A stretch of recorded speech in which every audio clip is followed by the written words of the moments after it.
hematology, our next topic is anemia. There is a competency, we will see anemia, polycythemia and jaundice. This I think you should know by now, as we have discussed many things, hemoglobin, thalassemia. We passed on to coagulation and blood groups from that, but at least even from your knowledge at your school level, you should know at least what is anemia. I think you know, but still if you don't know, it is the decrease in number of RBCs or hemoglobin or both. So, decrease in the number of red blood cells or less than the normal quantity of hemoglobin. What is the theoretically accepted value of RBCs? 5 to 5.5 million per microliter of blood or cubic millimeter. 1 microliter, we have done this I think on several occasions for, so 4.5 to 5.5 microliter, and microliter and millimeter cube mean the same thing, that we have also shown by deriving. We can derive that from this we can derive 1 microliter and 1 millimeter cube is the same thing. So, 4.5 millimeter into 4.5 to 5.5 microliter of blood. Should we derive once again? So, say 1 microliter is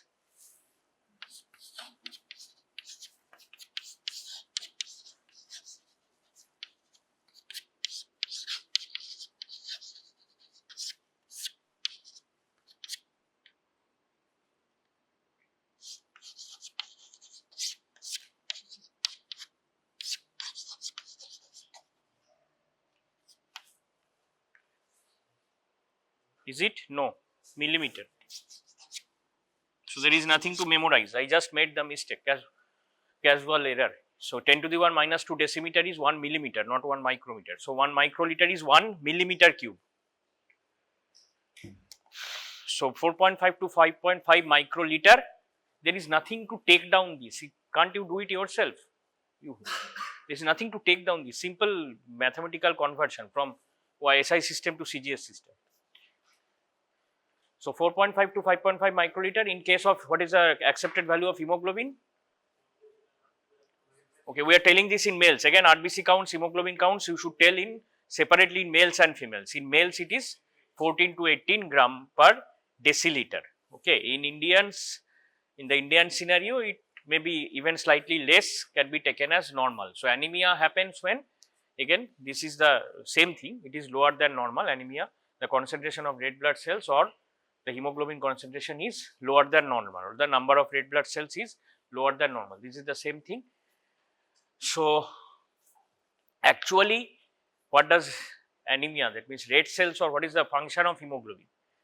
There are different, there are more than one functions, but the main function is to carry this carriage of gases, carriage of oxygen to meet the tissue oxygen demands, oxygen demand of the each cell, tissue oxygen demand. So, in a more appropriate way, there should be so much hemoglobin or so much red blood cells, so that the oxygen which is carried by them is made below physiological needs. So, if the tissue oxygen demand is made, even say we will discuss this towards the end of this class actually, that we will mention this, that even if at lower hemoglobins my tissue oxygen demand is met, then it is probably okay, especially when very old age or due to any reason transfusion associated. We have discussed the hazards of blood transfusion in the earlier class just yesterday. So, to avoid transfusion associated risk, although we take measures so that risks can as far as practicable be avoided, but to avoid any transfusion associated, if transfusion is not required. So, if say around 8-9 gram of hemoglobin there is no symptom, so we do not go for transfusion, because still tissue oxygen demands are met. So, this is probably the better definition than this one. Okay. So, decrease in red blood cell or hemoglobin contents of blood so as to below the physiologic need as set by tissue oxygen demand. That means, if the tissue oxygen demand is met, then it is sufficient, even if the theoretically we say okay 9 gram per deciliter of blood is, that is anemia, but still tissue oxygen demands are met. So, practically it is not anemia, but if you go by the word anemia, anemia means emia, this emia suffix speaks about blood. So, anemia means like absence of blood, not absence of blood, it is red blood cells or hemoglobin, because it speaks of the tissue oxygen, That means whether sufficient oxygen is being supplied to tissues or no. Oxygen is very little carried, like carbon dioxide is still some amount can be carried in dissolved in plasma. Oxygen very little, that won't be sufficient in any way to meet the tissue oxygen demands, whatever is dissolved in plasma. And in the this your practical classes, you have done estimation of hemoglobin. So if it is, the question is there, what is the oxygen carrying capacity of blood, calculate. So you have to do the hemoglobin estimation in the laboratory, and you have to know that 1 gram of hemoglobin carries 1.34 milliliter of oxygen. That you have to know. 1 gram 1.34 ml of oxygen. Dissolved oxygen is to be ignored. Okay, dissolved oxygen, that will be written in the question, dissolved oxygen to be ignored. So this is anemia is labeled when hemoglobin is less than 13 gram per deciliter in males, but most of these are figures from the western world. So in India, it's even at 10 gram per deciliter. As we told, the main thing is whether the tissue oxygen demands are met, that is more important. So even that is not considered as that is considered optimum. Anyway, this is that in males, females, in newborn hemoglobin is slightly on the higher side.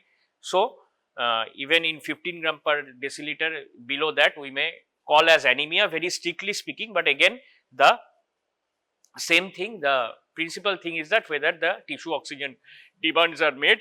Again, this is, it varies according to the age and sex, race, then all these characteristics, these population characteristics. At higher altitudes, obviously we expect due to body, due to the adjustment, this homeostasis, RBC counts for carrying more oxygen, RBC counts, erythropoietin acts more, erythropoiesis increases.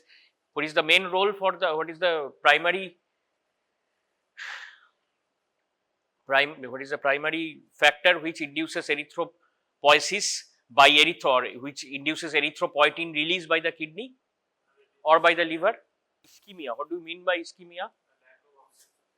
No, that is not lack of oxygen supply. You are telling the right thing, but you uttered the wrong word. Lack of oxygen supply, that means whatever we are speaking of just now, we spoke of just now, tissue oxygen levels. That is tissue oxygen levels, the word is not ischemia.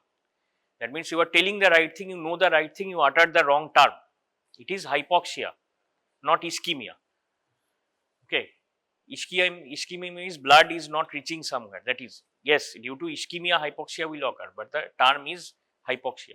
So hypoxia is the most potent factor for which, most potent factor for inducing erythropoietin release by the kidney.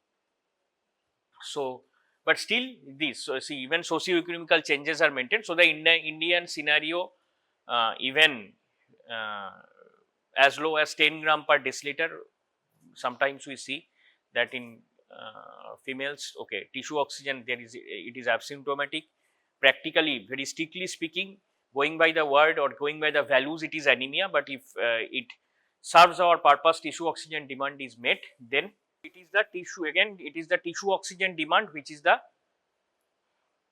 of primary importance. So we have just done, those who just entered, it should not be repeated. You roll 86, it should not be repeated. This is just common sense. So in one of the lecture halls, the class will be taking place.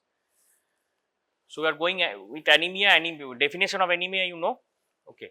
So anemia, decrease in red blood cell mass or hemoglobin, so as to meet so that if it is not meeting the tissue oxygen demands, that is a better definition of anemia. It is actually, it is decrease in red blood cell mass or hemoglobin content. So grading of anemia, if it is 13 gram or less than 11 gram in females, whatever you say, less than 10 gram in the Indian scenario. So if we divide it as mild, moderate, severe, grading of anemia on the hemoglobin based, this is clinical grading of anemia. Clinically, you see it by measuring, the simplest is estimating the hemoglobin levels as you have done in the lab.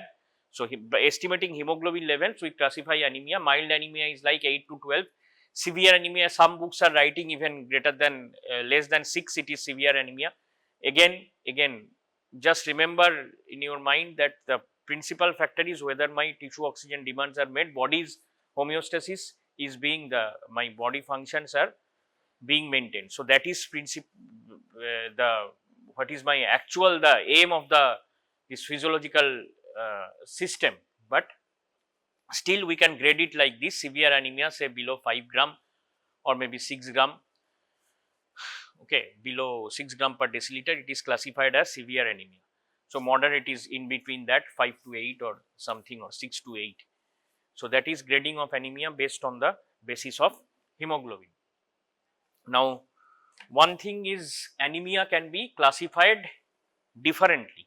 That classification of anemia, that was just what we talked about, that is clinical classification of anemia mainly based on hemoglobin. In clinical scenarios, you will see when you go to the studying about the blood picture. So when you talk of complete blood count, you will learn when you learn medicine that what is a complete blood picture, complete blood counts, it is called CBC. CBC is a very well appreciated term, complete blood counts.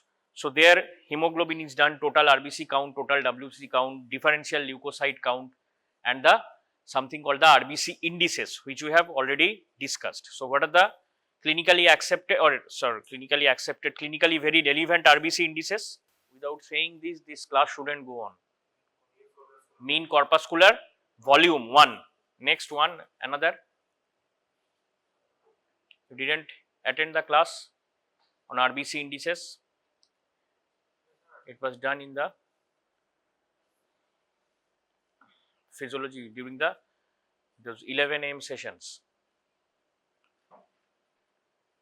Another RBC index, one is mean corpuscular volume. So these things should be right at your mouth. You don't know anybody of you? Last bench, anyone? Not or. These are separate. Mean corpuscular hemoglobin and mean corpuscular hemoglobin concentration is separate. Sit down. So people, you last bench, you too, you should not look blank. These are most of you are looking blank. Most of you should have heard. MCHC. So just now she told MCV, MCH and MCHC. And what are those? And morphological classification depends on these three RBC indices. So mean corpuscular volume is, mean means average, volume of a single RBC, average, mean means average. So again, in the human body, as we are speaking most of the times, that nothing can be an absolute figure, nothing is, rather no parameter is an absolute figure, it is in a range. So not that all RBCs are of equal size, it cannot be so many millions of RBC. What is the total RBC count in the body? Not 5 million per microliter. So in the total body, what should be the RBCs, number of RBCs? Just calculate. Simple, there are 5 liters of blood, 1 microliter, say 5 million, like that it will be 1 million 5 microliter. So 5 million in 1 microliter. So in 1 liter it will be 5 million into 10 to the power 6. That means 5 into 10 to the power 12, right? It should be, no, am I making a mistake? 1 microliter 5 million. So 1 liter it should be 5 million means 10 to the power 6. So it should be 5 into 10 to the power 12. And in 5 liters, if we consider 5 liters, it should be 25 into 10 to the power 12. That means not 250 million. So like 25,000 billion or something, okay, million, billion, trillion, like, so 25 into 10 to the power 12 it is. So so all those RBCs, so many RBCs cannot be of the equal size, it's impractical. So but more or less we know, theoretically we know 7.2 micrometer to 7.5 micrometer. So if each RBC has that is the diameter, each RBC, the RBCs, we can calculate the average volume of RBCs if we know the number of RBCs in a certain volume of blood and the number of RBCs in a certain volume of blood and the volume of those RBCs. So how it is calculated? From the value of something called hematocrit or PCV. So, hematocrit or PCV includes 40, so the cells, hematocrit or PCV means the number of or the volume of the cellular components, RBCs, WBCs and platelets taken together. But as RBCs are much more than WBCs and platelets, so practical, for all practical purposes, we take the hematocrit percentage to be the RBC volume percentage. That means if the hematocrit is say 47%, then we take that in 100 ml, say 100 ml of blood, 47 milliliter are RBCs. Although strictly speaking, it is RBCs plus WBCs plus platelets plus any abnormal cells. So that is how to calculate RBC. So, calculation, there are formula also, but not going by the formula. If we know in 100 ml of blood how many number of RBCs will be there. So, we are talking of mean corpuscular volume. How can we calculate? 1 microliter of blood contains 5 into 10 to the power 6 RBCs. So, 1 ml of blood, so 1 ml is 10 cube microliter. So many RBCs.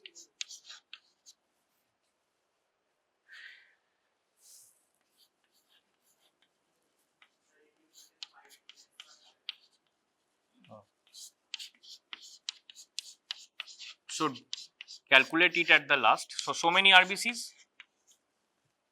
So in 100 ml of blood there are so many RBCs, and 100 ml of blood, say it's 45% hematocrit if we consider, then 45 ml of RBCs. Although strictly speaking, it is 45 ml, although very strictly speaking, it is RBCs plus WBCs plus platelets plus abnormal cells. But for practical purposes, we take the hematocrit to be the volume of RBCs. So, this many RBCs, the volume is this. So, 1 RBC volume is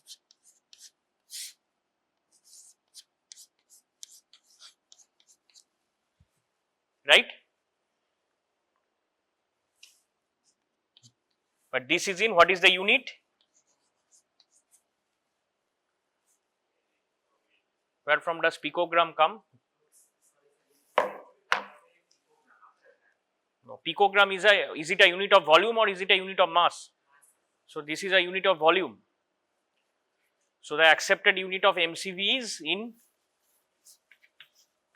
so we are just repeating this. So femtoliters, and 1 femtoliter is 10 to the power minus 15 liter. So much milliliters is 9 into 10 to the power minus 11 milliliters is equal to 9 into 10 to the power minus 14 liters is equal to 9 into 10 to the power minus 14 into 10 to the power 15 femtoliters. So it is 9 into 10 femtoliters. Do you get it?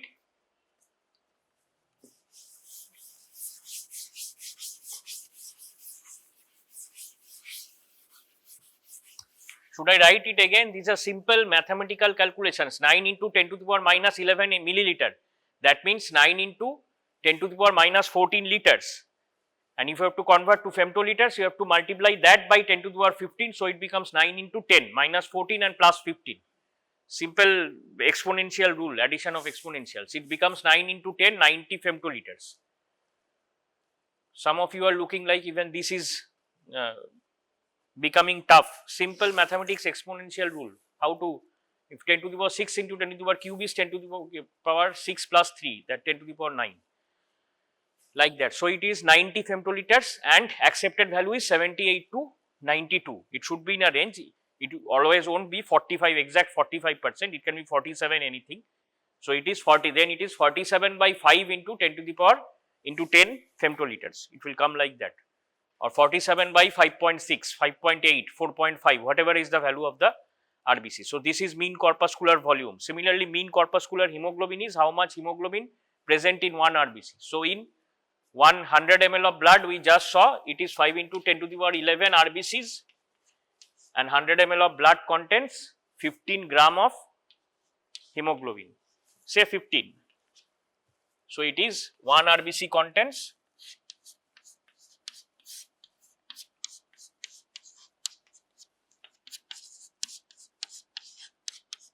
so much grams of hemoglobin, and the theoretically again accepted unit is picograms. Picograms is 10 to the power minus 12 gram. So to convert grams to picograms, it will be 3 into 10 to the power minus 11 into 10 to the power 12. That is, again this becomes 10. So 3 into 10 is 30. 30 picograms.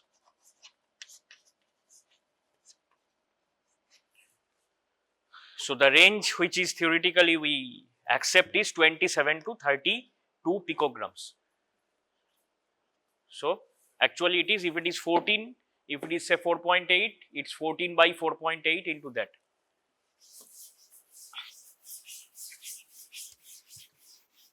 So MCHC is mean corpuscular hemoglobin concentration. It does not depend on the number of RBCs. RBC count is not, it is relevant, but it is not, it does not depend on the RBC count. That is, what is the percentage as a volume of RBCs. So percentage of hemoglobin, if it is 15 gram of hemoglobin and it is 45 milliliter of RBCs. So if we consider 100 ml of blood, these are the figures, 15 gram of hemoglobin.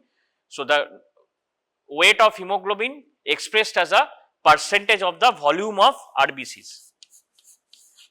So weight by volume percentage, this comes to 33% because it is 15 and 45.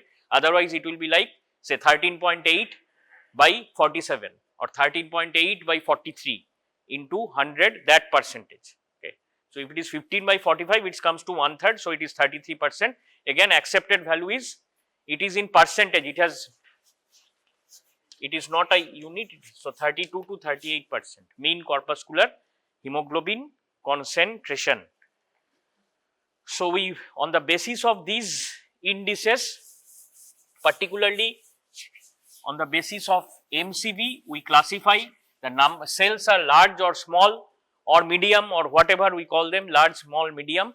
So macrocytic or microcytic cells, small cells or large cells or normocytic cells. So macrocytic anemia, that means the RBC counts are less, hemoglobin counts are less maybe, but the size of the cells are large. Macrocytic anemia, microcytic. Okay. And if the hemoglobin is less, it relates to the hemoglobin, imparts this hemoglobin is the pigment color. So it's hypochromic or normochromic. There is a term hyperchromic is not very relevant. Again, if you go by MCHC, we discussed even this, that MCHC does not, it may fall, but usually it does not rise to a much greater extent. 38, maybe 39, but usually it won't be 42, 45, 50, it won't be, never it would be, because the RBC, the hemoglobin synthesizing machinery of inside the RBCs have a certain, where does hemoglobin form? In the maturing RBC. What is the first stage where hemoglobin is formed? There will be MCQs in the exam. So what is the first stage? In the which stage?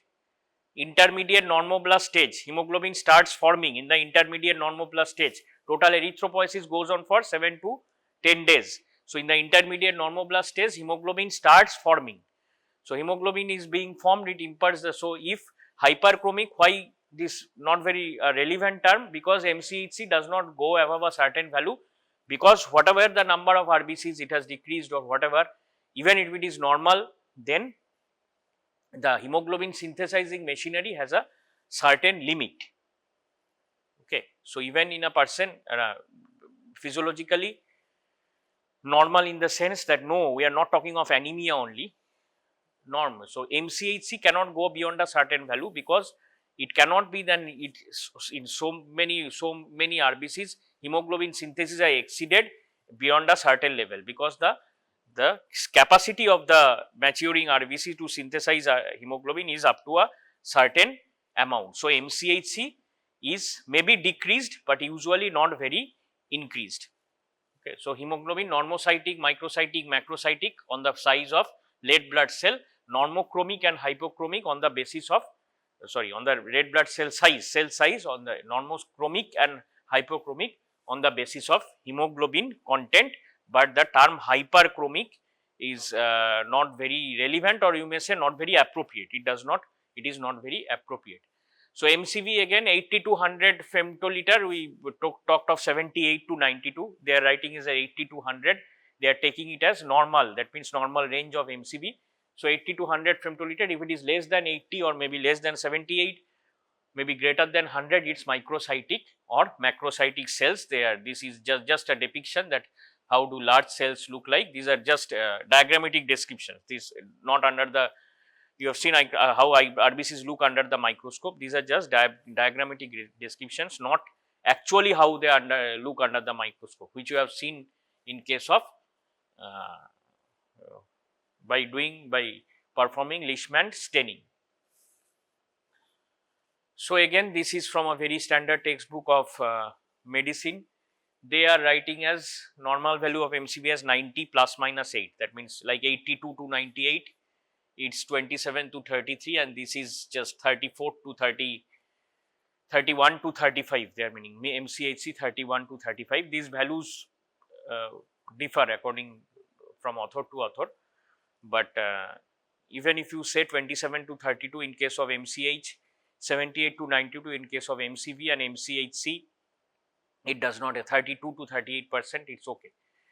So, these are the RBC, clinically relevant RBC indices values. Now, morphological classification of anemia, first we describe whether it is microcytic, macrocytic or normocytic. On the basis of microcytic, MCHC is again better than MCH, because again MCHC does not depend on the RBC counts itself. So, it is hypochromic, normochromic.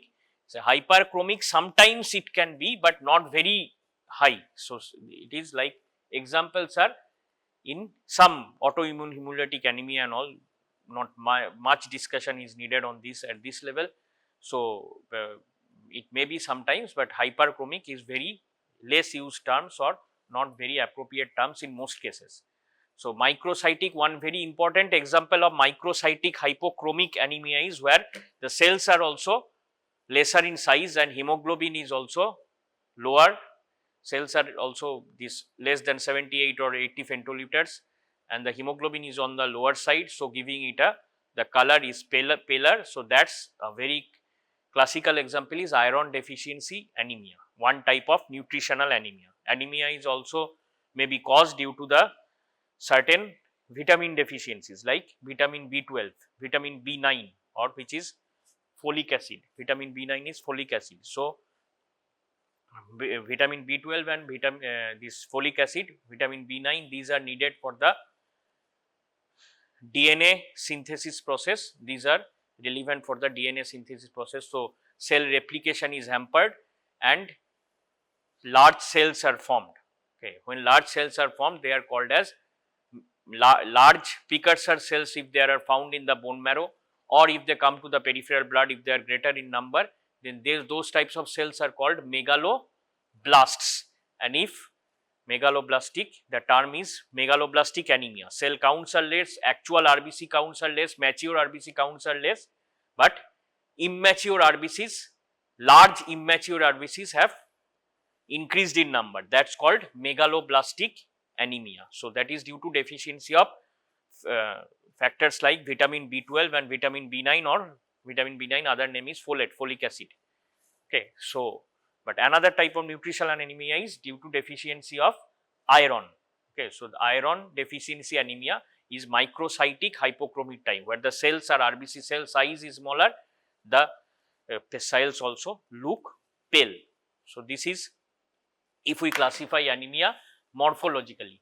Again, morphologically classification of anemia, if we go by macrocytic. So, these are just we mentioned macrocytic anemia, or in RBCs are also immature, mature cells are also becoming on the lower counts, but higher size, and the body is trying to the lower, if the cells are not normal, then again what is the principle, my aim is what is the aim of the body to meet the tissue oxygen demands. So, probably if the erythropoiesis, if erythropoietin is normal, if erythropoiesis, the body will try to compensate by producing more erythropoietin. Then what will erythropoietin levels will rise, and precursor cells, the body is trying to produce at a faster rate mature RBC cells which can carry out the appropriate function of carrying oxygen. So, that time the precursor, the immature cells will also rise in bone marrow as well as in to some extent in blood. So, that is megaloblasts rising, macrocytes rising, so in number.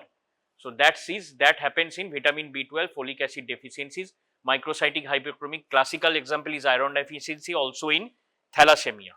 Thalassemia, if a clinical picture, if it is given in your question in the first year of your medical school, you are usually not required to diagnose the situation, it will be written in the question, especially in case of long answer type question. It is a case of thalassemia. So, the sub parts of the question, say a 15-mark question, will be related to this thalassemia, or maybe other examples may be just not this topic, peptic ulcer and all. So, it will be mentioned. So, that another example, microcytic hypochromic anemia is thalassemia. Microcytic but normochromic, hemoglobin content is not less, that is RBC spherocytosis. The RBCs become spherical, actually it is biconcave shape. Normocytic anemia, normochromic anemia, aplastic anemia means where the aplasia means the bone marrow has failed. So, not only RBCs, WBCs and platelets synthesis will also be hampered. In that case, whatever the RBC counts have become lesser, but the size of the whatever RBCs are formed, size, whatever hemoglobin is formed, the proportion, it is not lessened. So, it is normocytic normochromic anemia. There in some forms of in some chronic diseases also this is seen, normocytic normochromic anemia. Again, in some chronic anemias it may be microcytic anemia, but in some chronic anemias it can be, depending on certain situations, it can be normocytic normochromic anemia. So, this is morphological classification. In same thing, see, this is anemia of chronic diseases, some in severe cases, sometimes it can be microcytic, in most cases it is normocytic anemia. These are some conditions where these different types of anemias are seen if we classify them according to the morphology, structural characteristics. Myelodysplasia is some can take it as just now like layman's term, it is a medical term. So, it can be, you can consider it as some cancers. So, myelodysplasia. Okay. So, these are not that all an extensive list is necessary, but at least you know in early iron deficiency anemia still hemoglobins in early stages of iron deficiency anemia, it can still be normochromic. So, again we are just going by it, size of RBCs, these are already discussed, these points. So, mean corpuscular volume, mean corpuscular hemoglobin concentration, MCHC is always better than MCH, it does not depend on RBC counts. So, if we go by classification, again microcytic, normocytic, macrocytic, if we do reticulocytes counts, these will be more relevant when you will understand better when you learn medicine. So, sometimes we do reticulocyte counts based on retics is reticulocyte count. If we do reticulocyte counts, then we will see in some cases where the reticulocyte counts are high, like say in hemolysis. Hemolysis, what is happening? It is compensatory increase in reticulocyte count, because in hemolysis or say after acute bleeding, what happens? The body is now trying to compensate. You have studied about homeostasis in general physiology, always the body will be trying to compensate whenever, up to what extent, whatever extent it is possible. Blood pressure has been lowered. So, in the carotid bodies there are baroreceptors. So, in case of, we have not discussed the respiratory system till now, there are chemoreceptors for this identifying the level of tissue, oxygen, carbon dioxide, everything. So, these things can be made out.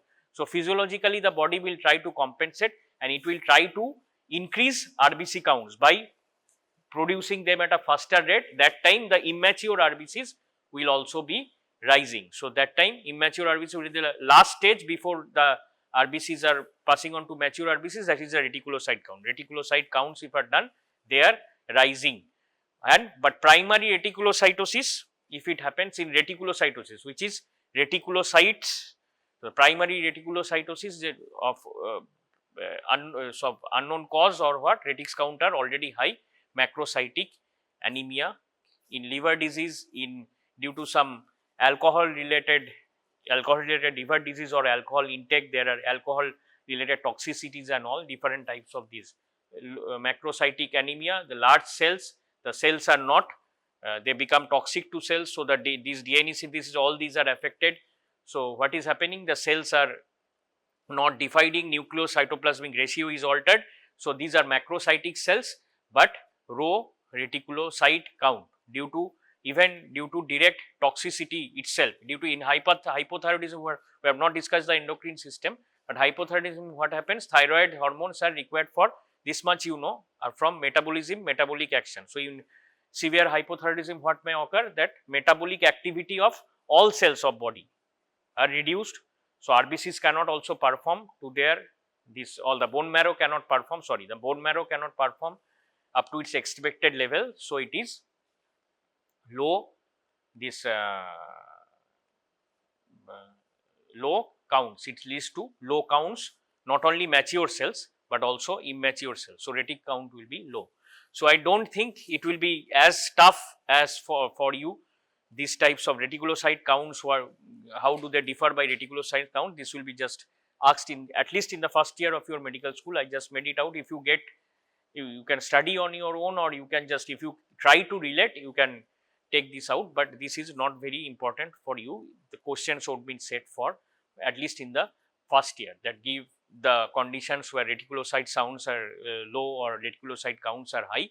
It will be a clinical classification or the morphological classification, or it will be given as it is a case of iron deficiency anemia, long question, and there will be related subparts of that question.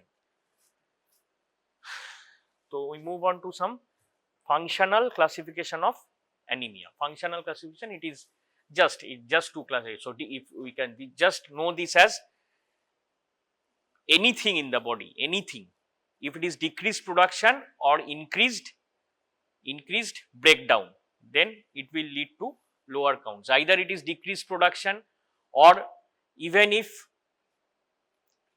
normal production, that means production it has normal rates, but it is defective hemoglobin synthesis, defective hemoglobin globin chains are not deficient. Then also, that if we think of that principle or aim of the body to meet the tissue oxygen demands, that will not be sufficient.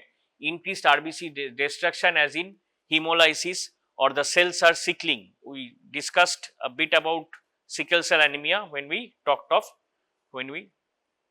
discussed hemoglobin. So sickling, so anywhere the abnormality is, so that the hemoglobin or the RBC is not being able to carry oxygen up to the expected level, up to the optimum level, should be practically called anemia, even if counts are, even if normal. So it should be called anemia.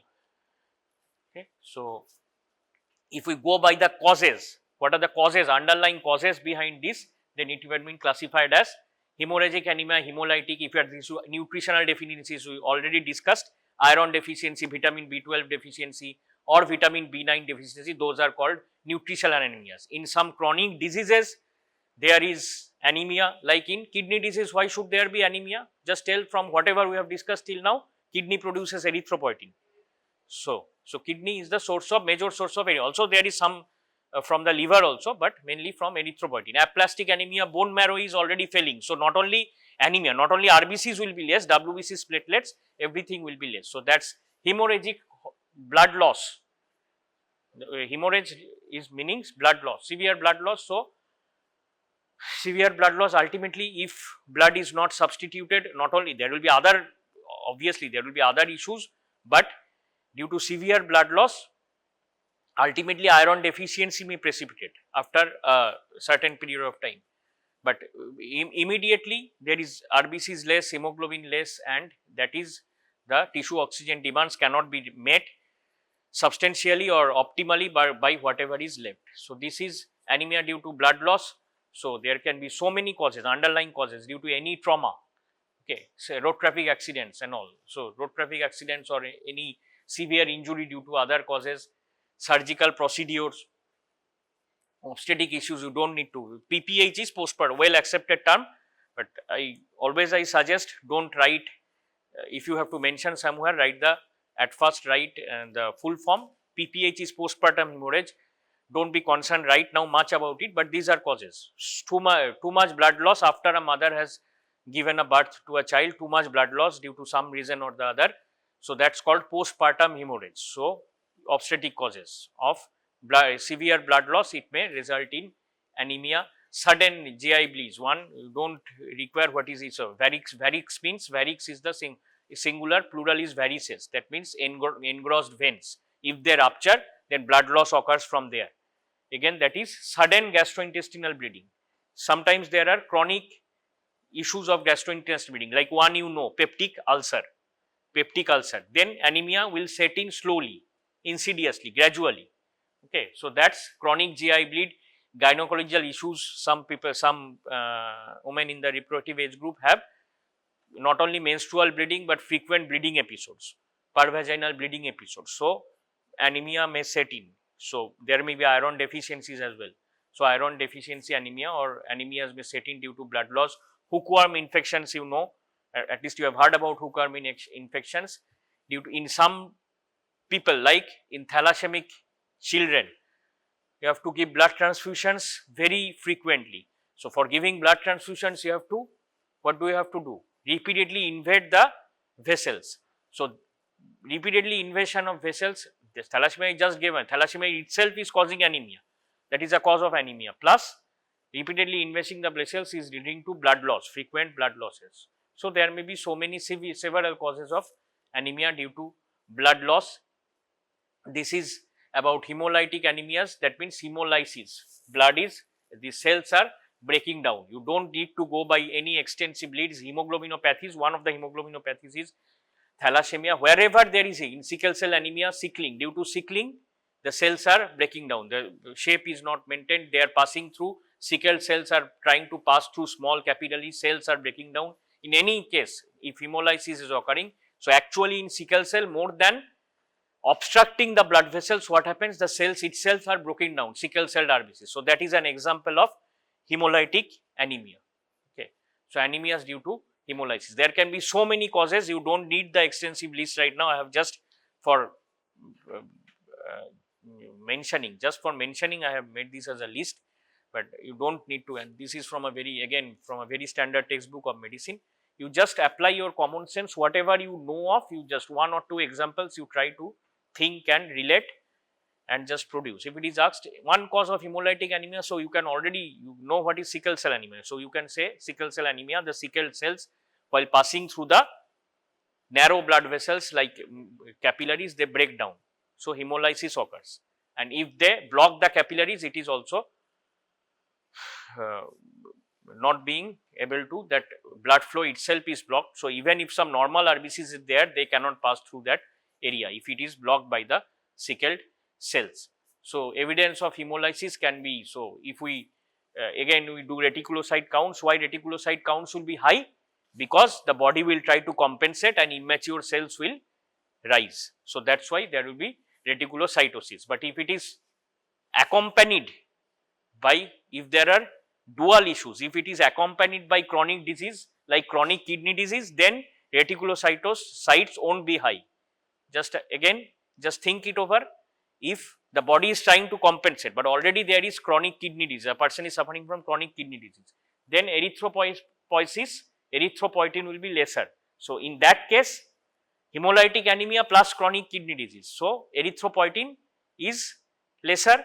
So erythropoiesis, if it cannot occur, then reticulocytes again would be low. In spite of the body trying to compensate, it is not being able to. See, in those cases, the treatment management includes that supplying erythropoietin from outside. Erythropoietin is not available as oral forms. As far as I know, it's available in injectable forms. So it is once a week, or I don't know, maybe twice a week, erythropoietin is to be supplied from outside, injected.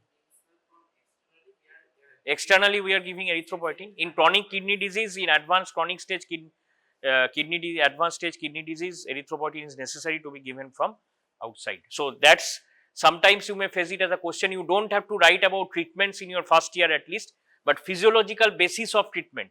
Physiological basis of treatment of shock was asked in the exam, last university exam of first year. Physiological basis of treatment of shock. Okay. So, basis, if you write physiological basis of treatment, we'll just discuss. We just discussed just now. So, these are various causes. Diagnosis of hemolytic anemias, again approach to diagnosis you will actually require when you will know when you study medicine, not very relevant for you now. So, short end, if you find that elevated erythropoietin, see elevated erythropoietin levels relate to compensation. So, it may lead to a diagnosis. Why elevated erythropoietin levels? Due to compensation, the body is trying to compensate. One of the points is that, or accumulation of hemoglobin degradation products. So, bilirubin levels will rise. Hemoglobin degradation products you should know, hemoglobin breakdown we have discussed. So, bilirubin, biliverdin, these bilirubin levels will rise. Nutritional anemia we have already discussed, except iron deficiency, vitamin B12 deficiency, folic acid deficiency.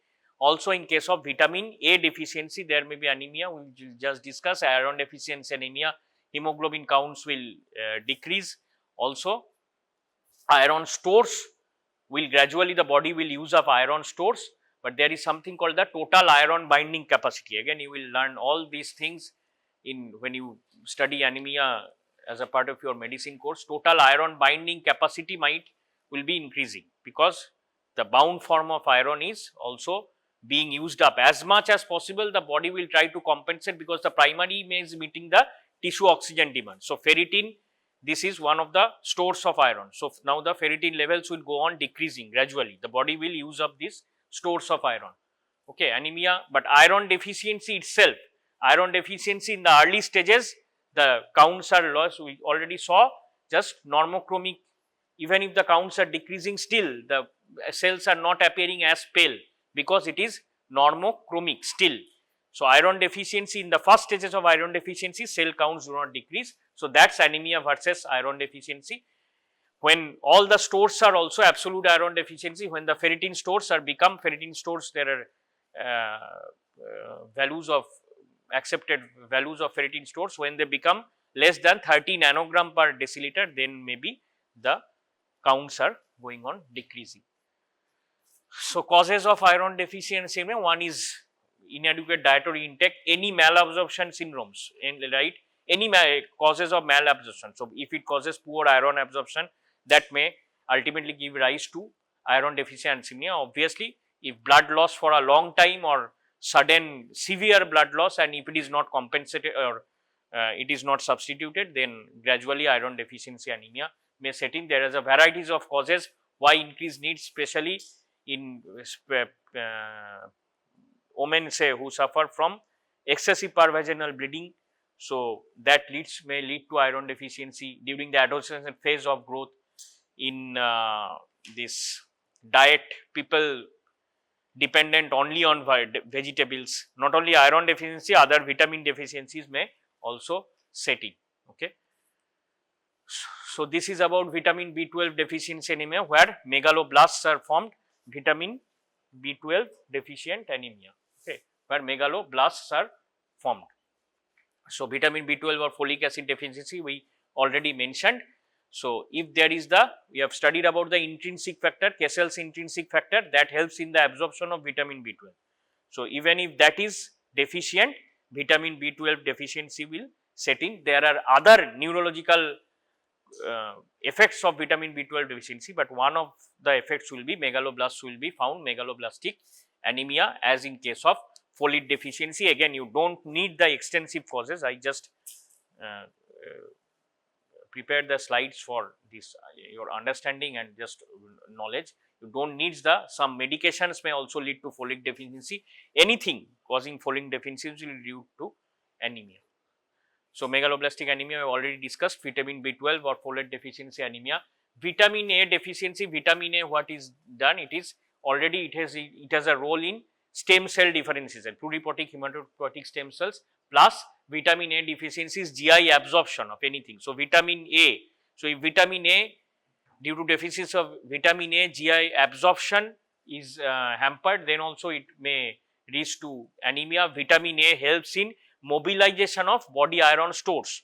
So, sometimes if iron stores, this iron is to be mobilized from iron stores for making this hemoglobin. So, in maybe in iron deficiency anemia, it will be precipitated earlier than the normal if vitamin A deficiency is combined with it. Aplastic anemia, we have already mentioned. Bone marrow, there is deficiency, so bone marrow is not being able to produce, not only not deficiency, bone marrow is not working, not being able to function properly. Also WBC's platelets also will decrease. It is one term is used here, pancytopenia.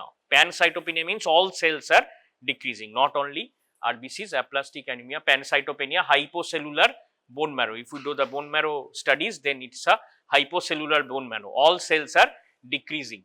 So, again, don't need this extensive bleeds, it can be due to certain infections also, secondary to radiation and all. Aplastic anemia can be caused.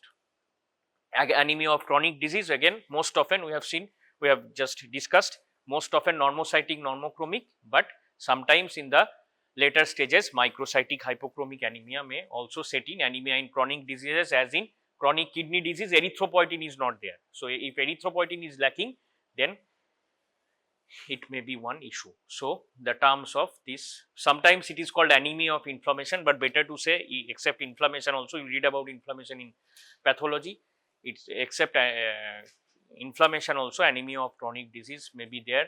These are just what we have already discussed, classification of anemias on the basis of MCV, this mean corpuscular volume, microcytic,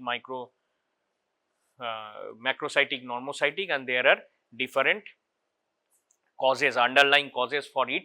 So, early stage iron deficiency anemia, it's again normocytic anemia we already mentioned.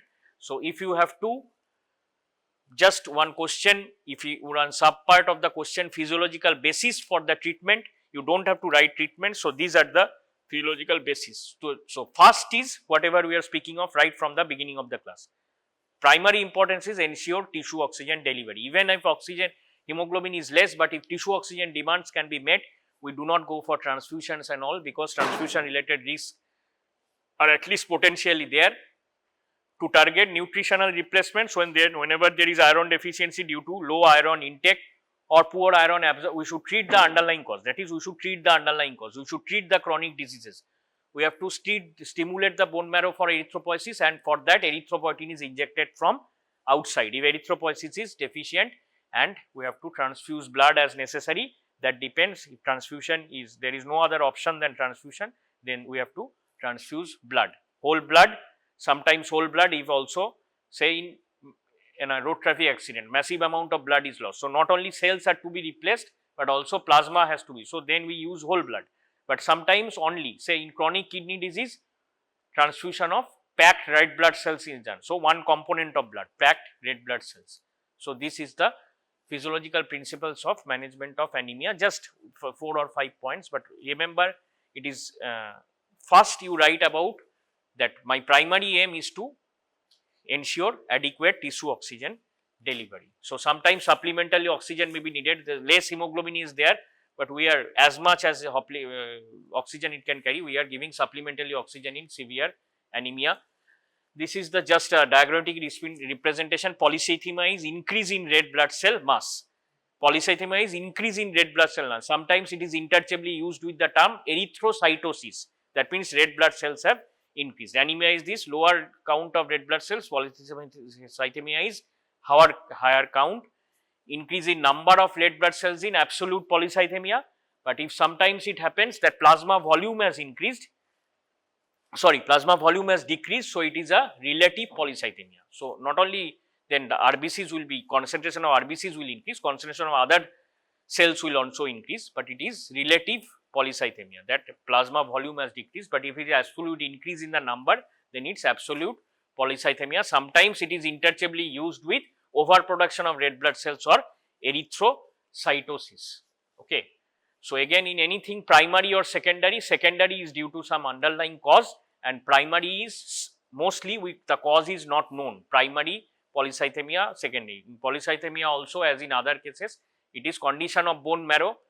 There may be even the cause may not be detected, but it is making too much of red blood cells. In case of secondary polycythemia, there is some underlying cause to the for the here to increase to the for the red blood cells to increase, like in high altitudes. High altitudes, when there is atmospheric oxygen is less, what the body tries to compensate for, it is increasing the red blood. So whatever oxygen is available, so that it can be so that tissue oxygen demands are met. So some causes, yes, some causes I have just mentioned over here. One is high altitude in some diseases, okay. So where the body is trying to compensate, oxygen is less, hemoglobin is less, okay. So body is trying to compensate as much as much as possible. The body will try to compensate by physiologic mechanisms. So this is some causes of secondary polycythemia. And one last term, polycythemia vera. This is, if it is relevant to you, polycythemia vera is certain, or it is also called polycythemia rubra vera. Rubra stands for red color, okay. Vera, it is a myeloproliferative disorder.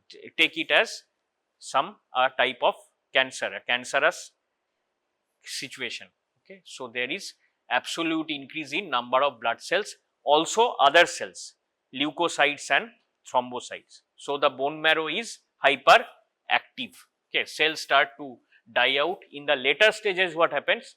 Bone marrow is hyperactive at first, but in the later stages, the bone marrow has no more capability. So also you may take it as a, so the first, so it as it wears out, it gets tired like this. So in the later stages, it will be paradoxically, it will set into anemia, okay. So polycythemia vera, at first they are increasing, but when the bone marrow as if it wears out, then there will be decrease in the number of cells. At first increase, but in later stages it will be decrease. So that's polycythemia vera or polycythemia rubra vera. Rubra, the term rubra stands for red, that is, if there are excessive red blood cells, then that's why the term. These are just nomenclatures, historical nomenclatures, okay. So this is, in short, anemia can be discussed maybe for say a whole book can be written on anemia, like that, if we speak like that. So like we'll discuss about immunity later, same thing, but anemia. But in short, whatever you require, just the basis, physiological principles of treatment and all, just in what ways we can approach to classify anemia, these things I thought will be relevant for you. So in the competency, if you see the sub-competency, it is given as anemia, polycythemia and jaundice. So jaundice and a part of hematology blood is left. Immunity we will discuss after your first internal assessment.